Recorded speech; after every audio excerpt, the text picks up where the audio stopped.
If you're looking for a mid-size family sedan with a little bit of power in it, this is about your only choice. So right here we got the 2025 Kia K5 GT, and this is in a lane of its own because the Honda Accord, they got rid of the 2-liter turbo. The Camry is down to all hybrids. The Ford Fusion doesn't exist anymore. The Chevy Malibu, do they still make that anymore? So the Kia K5 and the Hyundai Sonata is about the only choice that you have if you want to put down some power. Speaking of power, it's going to make 290 horsepower, 311 pound-feet of torque, and it's going to be connected to an 8-speed DCT. This is the right transmission for the power. The K5 GT is only going to come in front-wheel drive. They do have an all-wheel drive version in the K5 GT line, which is about 100 horsepower shy, but in this one, front-wheel drive only, and that one has an 8-speed automatic transmission. The EPA rating is going to be 22 in the city, 33 on the highway. In my week with it, I've averaged 24, which ain't bad at all. The fuel tank is going to be 15.8 gallons, and it's going to weigh about 3,600 pounds. The pricing for this K5 GT is going to set you back $39,625. So let's take a walk around. You might have noticed this paint job, and this is the actual paint, and this is matte. Steel matte gray. It's going to be one of the few cars, especially in this price point, to have a matte paint job to it. And I didn't even see an extra cost to it as well. Very slick. They have LED lighting as well as fog lights. Nice big grille coming along to the side. You're going to notice these slime green brake pads down there. That's going to denote that it is the GT version of it. So they don't look like they have huge rotors. We'll test out the stopping power once we get behind the wheel. Going to have a bunch of black accents coming around here to denote that it's sporty, the sporty model. Then going to have black wheels as well.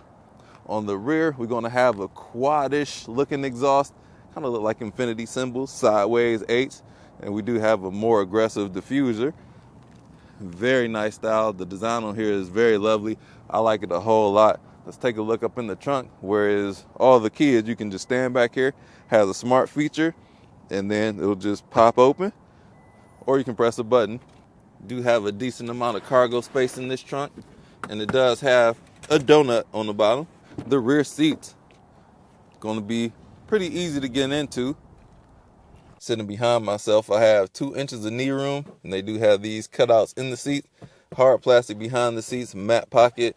We do have a couple air vents, which isn't standard on every K5, as well as a couple USB-C ports. The panoramic sunroof is going to be standard. I'm going to let a ton of light in. Got about 2 inches of space above my head, especially from a coupe-like silhouette. This is not bad. This middle seat, my head is going to be in the ceiling, and it's going to be very firm.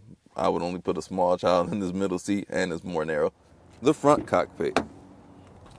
On the door, going to see some nice designs, a little bit cavernous in here as the interior is all black, but we're going to see this slime green stitching coming around the sides of the seat and the middle as well. So very comfortable seats. These seats are extremely soft. I like them, as well as very supportive.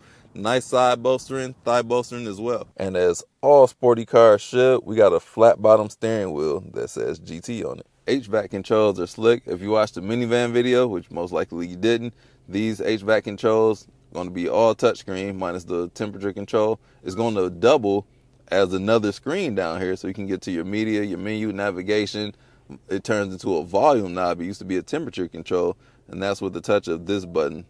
The whole screen changed. And then we do have our quick features for the automatic climate, rear defroster for the temperature control. Got 2 more USB-C ports, 12-volt outlet, wireless charger, which I was not able to get my good thoughts on them because the phone kept sliding off the charger. So every time I charge my phone, it ends up not charging a couple minutes later.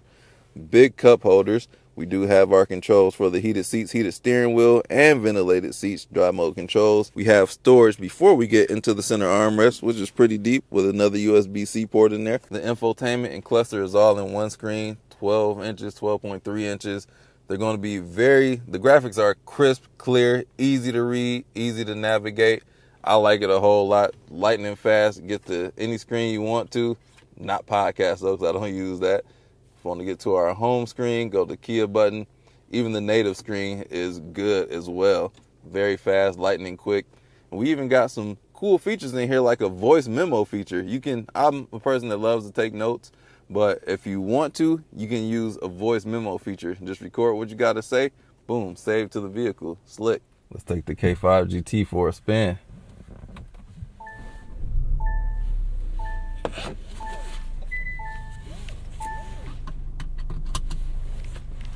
Let me put my phone on this charger. Thankfully, I haven't left this one in the car too many times because you can see the phone and you can notice the LEDs dialing up as it charges, or you can just leave it on solid yellow. But we'll drive and you'll probably notice that it stops doing that by the time the drive is over. Actually, probably before you even get on public roads. And one thing I did notice about this transmission, that when I take off from a standstill, it takes a little moment, it feels like, for the transmission to engage in gear, because it just doesn't move like a traditional automatic. It feels more like a manual. It kind of slips into gear, if you will. So like from a standstill, I'll just go, but it takes a minute for it to just kick into gear.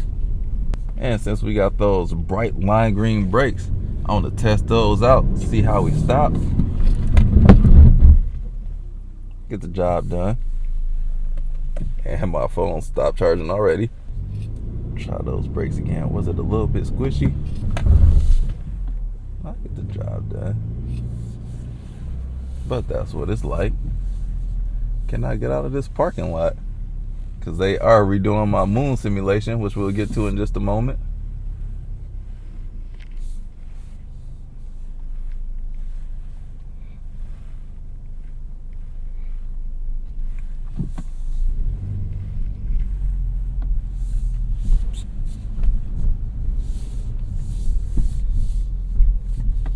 I guess I got to talk about it now since I can't go back the other way.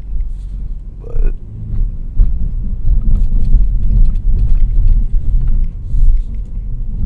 the dampening on here is excellent. Handles these bumps really well. Soft ride. It's not as firm as you would think. Dang, is this what I was driving over? It sucks to drive over this slow.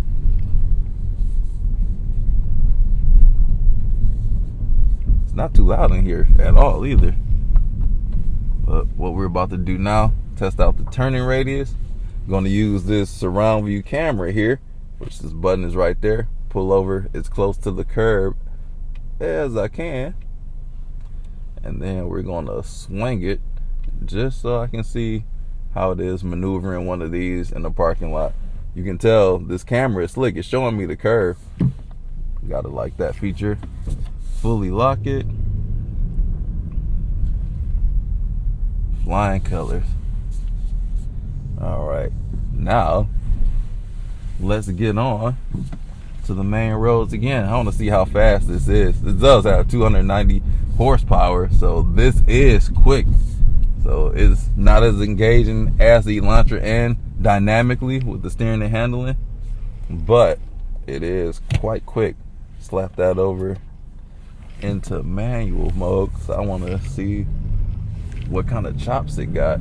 So stop it and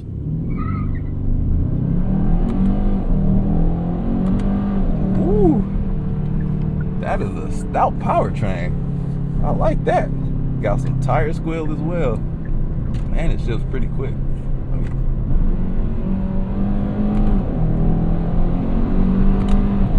This car is fast.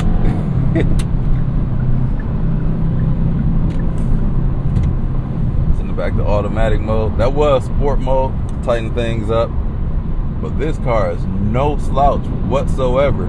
I didn't know that getting into here because I didn't know it had 290 horsepower and 310 pound-feet of torque, or 311. That's in Civic Type R's territory because that has 310 pound-feet of torque. GR Corolla. So it's right there with those mid-size. Well, those cars are kind of like mid-size, but that would be more in the K4's territory, but there's no performance version of that. So let me dial it back to normal mode. We don't need to burn our MPGs. And then there's a custom mode as well. Drop a few gears.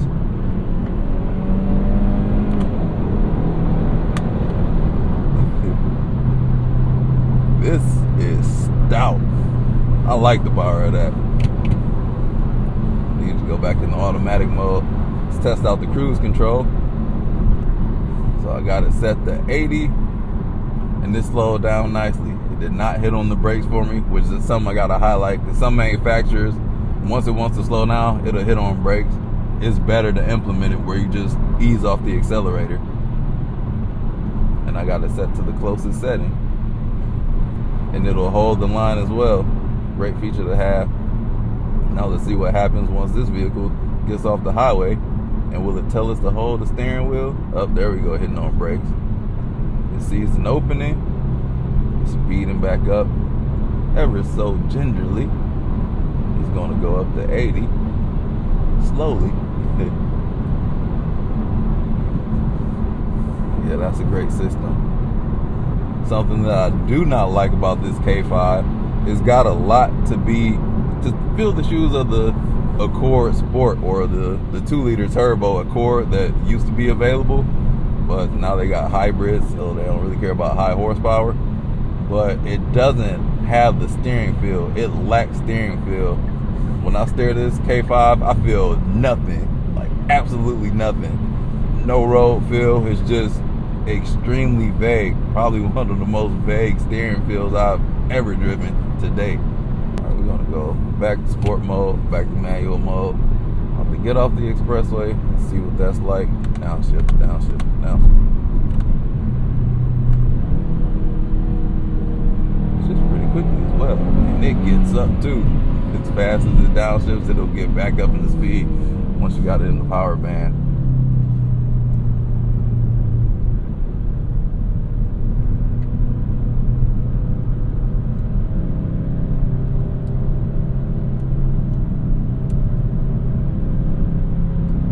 Got some roll to it as well, but it powers up. It's got some form of LSD magic wizardry up in there. I expected torque steer, but I didn't feel that at all. So it is got some roll to it. This isn't the all-out sports variant. Like, it's got the power, but steering feel, handling, it ain't there. So the K5 GT will fill the shoes of somebody who wants more power in their daily driver, who wants to have a little bit of excitement going from stoplight to stoplight. It's mad comfortable. Ergonomics are amazing. It's efficient for the power output that it does have. It's a very nice car, feature rich. It's not a like to not like. The average consumer would be thrilled to have a K5 GT, but if you're into more of a enthusiastic drive, I will look at the Elantra N, because that one does have the suspension to match the horsepower output. Get on out here in the traffic one more time. Oh, dang, we chirping tires. It gets up, man. Dang. Put that back in the manual mode one more time. I was ready to end the video. And it's shifting for me. Every time I think I'm at red line, it just shifts for me. You can't change the screen or the display. I got it in simple mode. Power's out of a corner, and man, before you know it, you're at breaking the speed limit. This car is fun. I haven't gotten the chance to drive it like that, nor should you drive a car like that normally. But my goodness, gotta love the power output. Miss me some horsepower sometimes, but that's all I gotta say about that 2025 K5 GT.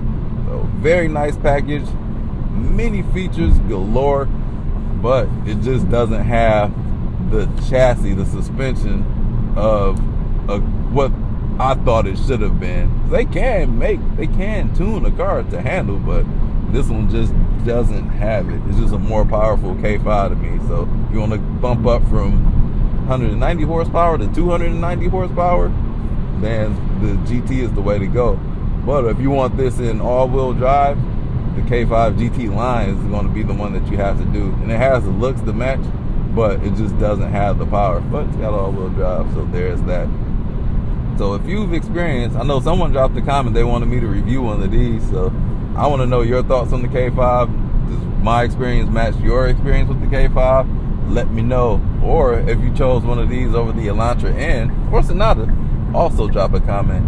And like I said, the Toyota Camry and the Honda Accord, they're hybrids now, so this is in the lane all of its own now because nobody has a power output. They went for efficiency. But I think that is the bright spot in this vehicle. I think that's a good spot to end the video. So I will catch you all in the next one. I'm gonna stump on it one more time. It's got the power, man. Dang. All right, guys. Peace out.